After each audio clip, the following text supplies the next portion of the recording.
வணக்கம்.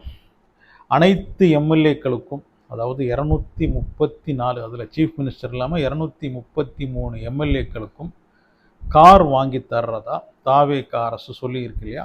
அதுதான் இப்போ பெரிய விவாதமாக இருக்குது. இதை வைத்து ஒரு அரசியலும் நடந்துக்கிட்டு இருக்கு.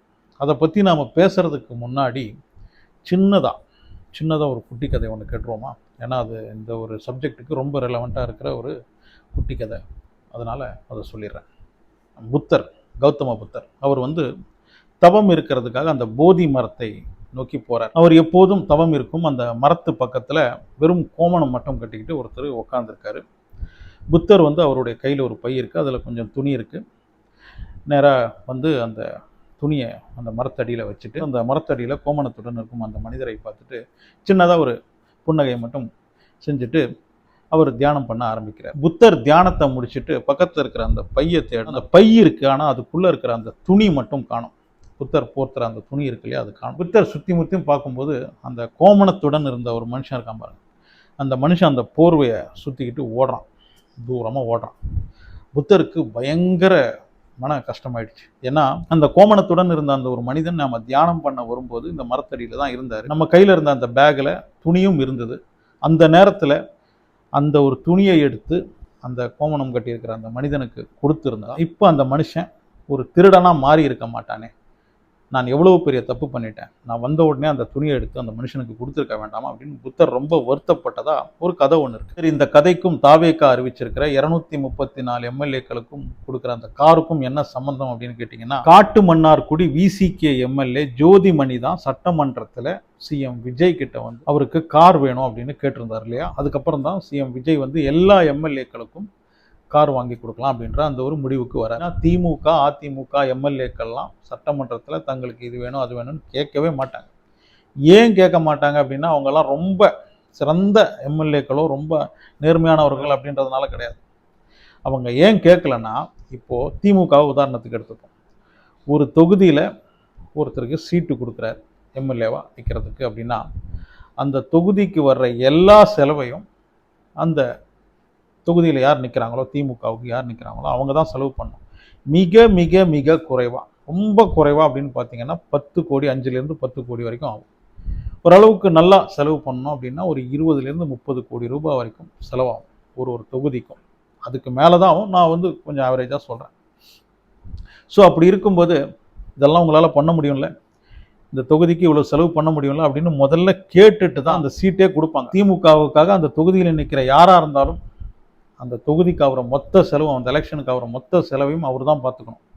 அவர்கிட்ட பணம் இருக்கோ இல்லையோ அதெல்லாம் திமுகவுடைய கவலை கிடையாது. அது அதிமுகவாக இருந்தாலும் சொல்கிறேன். நான் இப்போ உதாரணத்துக்கு ஒரு கட்சியை எடுத்துக்கிறேன், அவ்வளோதான். ஸோ அவர் அவ்வளவு செலவு பண்ணி 20 கோடி 30 கோடின்னு செலவு பண்ணிவிட்டு சட்டமன்றத்துக்குள்ளே வந்துட்டு எனக்கு ஒரு கார் கொடுங்க அப்படின்னு கேட்பாரா? செலவு பண்ண பணத்தையும் எடுக்கணும், அடுத்த எலெக்ஷனுக்கு செலவு பண்ணுறதுக்கான பணத்தையும் சேர்க்கணும். இவ்வளோ கோடி எங்கேருந்து சம்பாதிக்கிறது? லஞ்சம் வாங்கி தான் சம்பாதிக்கணும். 100 கோடி 200 கோடின்னு பணம் சேர்க்க ஆரம்பிப்பாங்க. அப்படி 100-200 கோடி சம்பாதிக்கிற ஒரு சட்டமன்ற உறுப்பினர் காருக்கெல்லாம் ஆசைப்படுவாரா? ஹெலிகாப்டர் வேணும் அவர்லாம் ஹெலிகாப்டர் வாங்குற அளவுக்கு பணம் சேர்த்து வச்சிருப்பார். நீ எலெக்ஷனுக்காக நிறைய செலவு பண்ணியிருக்க, அதனால நீ எப்படி வேணால் சம்பாதிச்சுக்கோ, அதில் ஒரு பர்சன்ட்டை முக்கியமான தலைங்களுக்கெல்லாம் வந்துடணும். அவ்வளோதான் இவங்களுடைய பிரச்சனை. நீ எவ்வளோ வேணால் அடி, அதில் ஒரு பர்சன்ட்டு எங்களுக்கு கொடுத்துரு, அவ்வளோதான். இப்படி தான் 30-40 வருஷமாக 2 கட்சிகளும் பண்ணிக்கிட்டு இருந்தாங்க. அந்த 2 கட்சிக்காக போட்டியிடும் நபர்கள்லாம் அவங்க செலவு பண்ண பணத்தை அப்படி தான் எடுத்துக்கிட்டு இருந்தாங்க. அப்படி இருக்கும்போது இப்போ சட்டமன்றத்துக்குள்ள ஒருத்தர் எனக்கு கார் வேணும் அப்படின்னு கேட்கும்போது உண்மையிலே இந்த ஆட்சியில் பெருசாக எதுவும் செய்ய முடியாது. இது ஒரு ஆட்சி லஞ்சத்தை ஒழிக்கும் ஒரு ஆட்சியாக இருக்குது. அப்படி இருக்கும்போது நமக்கு தேவையான ஒரு காரை கேட்டு பார்ப்போம் அப்படின்னு தான் ஒரு எம்எல்ஏ சட்டமன்றத்தில் கேட்குறாரு, எனக்கு ஒரு கார் வாங்கி கொடுங்க அப்படின்னு. அதெல்லாம் வாங்கி கொடுக்க முடியாதுங்க, உங்கள் சம்பளத்திலே வாங்கிக்கோங்க அப்படின்னு சிஎம் சொல்லிட்டாருன்னு வச்சுக்கோங்க. அப்போ தான் அவருக்கு சரி, நம்ம நினச்சா எவ்வளோ வேணால் சம்பாதிக்கலாம். முதல்ல சின்னதாக ஒரு காருக்காக லஞ்சம் வாங்க ஆரம்பிப்பார். அப்புறம் ஆஹா இது நல்லா இருக்கே, ரொம்ப ஈஸியாக பணம் வருது, ஒரு காருக்காக 20 லட்சமோ 30 லட்சமோ லஞ்சம் வாங்க ஆரம்பித்தவர் அதுக்கப்புறம் 30 கோடி 40 கோடின்னு பெருசாக லஞ்சம் வாங்க ஆரம்பிப்பார். இதெல்லாம் யார் பணம்னா மக்களுடைய பணம். இப்படி மக்களுடைய பணம் கோடி கணக்கில் லஞ்சமாக போகிறதுக்கு பதிலாக ஒரு கார் தானே கேட்டாங்க, வாங்கி கொடுத்துருவோம், எல்லாருக்கும் வாங்கி கொடுத்துருவோம். ஏன்னா இந்த மாதிரி கார் வாங்கணும் அப்படின்னு ஆசை வச்சிருக்கிற யாராவது தப்பு பண்ணுறதுக்கு பதிலாக நாமளே வாங்கி கொடுத்துருவோம். ஆரம்பத்தில் அந்த புத்தர் கதை சொன்னோம் பாருங்க, நாம் எதுக்கு ஒருத்தரை திருடனாக்கணும்? ஒரு 15 லட்ச ரூபா கார் அப்படின்னு வச்சுக்கிட்டோன்னு வச்சுக்கோங்க. 234 எம்எல்ஏ, அதாவது சீஃப் மினிஸ்டரோட சேர்த்து 35 கோடி ரூபாய் வரும். இந்த 234 பேருக்கும் கார் வாங்கி கொடுக்கறதுக்கு 35 கோடி ரூபாய் தான் செலவாகும். இன்னையா கார்லாம் கேட்டால் கிடைக்க மாட்டேங்குது, நாமளே பார்த்துப்போம் அப்படின்னு லஞ்சம் வாங்க ஆரம்பிச்சாங்கன்னு வச்சுக்கோங்க. இதில் ஏதாவது ஒரு சட்டமன்ற உறுப்பினர், அது வந்து 35 கோடியில் நிற்குமா? 300-400 கோடின்னு போகும். நாம் கேட்குறதெல்லாம் கொடுக்குற ஒரு அரசு இருக்கும்போது நாம் எதுக்கு தப்பான வழியில் பணம் சம்பாதிக்கணும் அப்படின்னு யோசிக்கிறவங்களும் சட்டமன்றத்துக்குள்ளே இருப்பாங்க இல்லையா? இப்போ நிறைய பேர் வந்து எங்களுக்கு கார் வேண்டாம், சில பேர் வந்து அதை விவசாயத்துக்கு செலவு பண்ணுங்க அப்படின்லாம் சொல்கிறாங்க.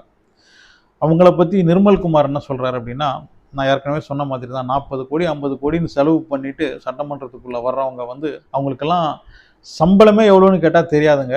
இவங்க ஒரு காரை பற்றி பேசுகிறாங்களே, 10 கார் வச்சிருக்கிறவன் 10 வருஷமா தொகுதி பக்கமே போல அப்படின்னு நிர்மல்குமார் சொல்கிறாரு. இப்போ தாவேக்காவை கிண்டல் பண்ணுறாங்க பாருங்க, யார் தொகுதி எம்எல்ஏன்னு தெரியாமல் இருக்குது அப்படின்னு. அவங்கெல்லாம் புதுசாக இருக்கிறதுனால தெரியாமல் இருக்காங்க.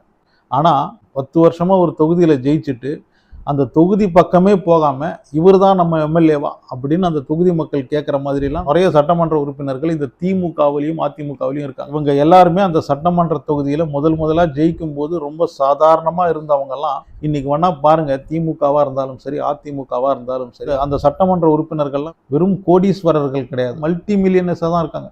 பலவிதமான கார், பல இடங்கள்ல சொத்து அப்படின்னு இருக்கிறவங்க தான் இந்த இரு கட்சியை சேர்ந்த எல்லாருமே பெரிய கோடீஸ்வரர்களாக தான் இருக்காங்க. அப்படி இருக்கும்போது ஒரு கார் ஒன்று கேட்டுட்டாங்க, அது வந்து எப்படி மக்கள் பணத்தில் வந்து இதெல்லாம் வாங்கி கொடுக்கலாமா? டிரைவருக்கு சம்பளம், காருக்கு பெட்ரோல் அப்படின்னு எல்லாமே செஞ்சு கொடுக்குறாங்களே, இதெல்லாம் வந்து எப்படி மக்கள் பணத்தில் இதெல்லாம் செய்யலாமா அப்படின்லாம் கேட்குறவங்க நிர்மல்குமார் கேட்ட மாதிரி தான். என்னைக்காவது தொகுதி பக்கம் போயிருக்கீங்களா? உங்ககிட்ட எல்லாம் எத்தனை கார் இருக்குன்னு எண்ணி பார்த்துருக்கீங்களா? உன் தொகுதிக்கு தேவையான எல்லா விஷயங்களையும் நீ தான் செய்யணும், உனக்கு தேவையானதையெல்லாம் நான் செஞ்சு கொடுப்பேன் அப்படின்ற எண்ணத்தில் கூட எல்லா எம்எல்ஏக்களுக்கும் இந்த கார் வழங்கலாம் அப்படின்னு முடிவு பண்ணியிருக்கலாம். ஸோ மற்ற கட்சி எப்படியோ, அதிமுக திமுக அந்த கட்சியெல்லாம் எப்படியோ, தாவேகா கூட்டணியில் இருக்கிறவங்க நேர்மையாக இருக்கணும். அந்த கட்சியை சேர்ந்தவங்க, அந்த கூட்டணியை சேர்ந்தவங்க அதிகமாக எந்த தவறிலும் ஈடுபடக்கூடாது அப்படின்ற ஒரு எண்ணத்துடன் கூட இந்த கார் வழங்கலாம் அப்படின்னு அவங்க முடிவு எடுத்திருக்கலாம். நம்மளால செஞ்சு கொடுக்க முடியும் அப்படின்ற ஒரு விஷயத்தை தான் ஒருத்தர் கேட்குறாரு அப்படின்னும் போது அதை செஞ்சு கொடுத்துடலாமே, எதுக்கு அவரை தப்பாக சிந்திக்க வைக்கணும் அப்படின்னு யோசிச்சிருக்கலாம். அதனால தான் இந்த 234 பேருக்கும் கார் வழங்கலாம் அப்படின்னு தாவேகா அரசு முடிவு பண்ணியிருக்கலாம். வெறும் ஒரே ஒரு எம்எல்ஏ கேட்டார் அப்படின்றதுக்காக அவருக்கு மட்டும் கார் வாங்கி கொடுக்க முடியாது இல்லையா?